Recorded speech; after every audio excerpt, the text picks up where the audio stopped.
Guys, samahan niyo ako maglaba. Maglalaba lang, papasama pa. Hindi guys, umaga-umaga kasi ito eh. Wala akong magawa. At saka ang init ng araw, sarap maglaba. No?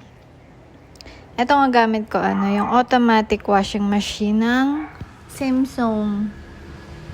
Ayan, nilagay ko na yung mga lalaban ko dito. Ayan. Pagkalagay ko, naglagay na ako dito ng Fabcon, tsaka detergent.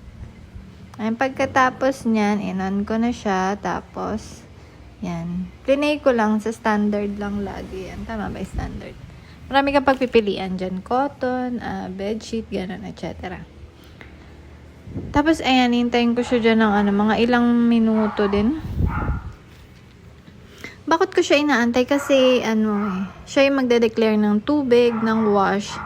Kaya lang ang napansin ko dito, kapag siya nagde-declare ng tubig, parang feeling ko hindi nalilinis. Parang saktong tubig lang yung nalalagay niya.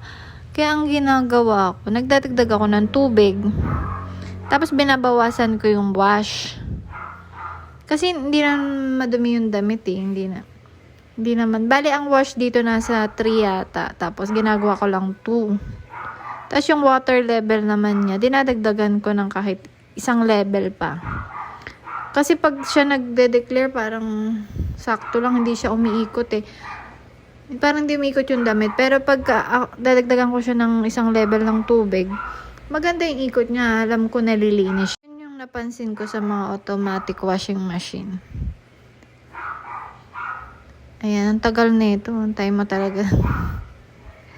Tapos huwag ka maglalagay dito ng mga basang damit kasi automatic yung level ng tubig niya punong-puno talaga. Kailangan mga tuyong damit lang talaga. Ayan na siya. Tapos dadagdagan ko na lang yung level ng tubig. Wala lang, napansin ko lang. Sa akin lang naman yun. Kasi syempre parang pag maganda yung ikot ng washing machine, diba? Alam mo nalilinis siya. Kaysa yung parang lang, nagsa-side lang left, right, parang hindi nalilinis, diba?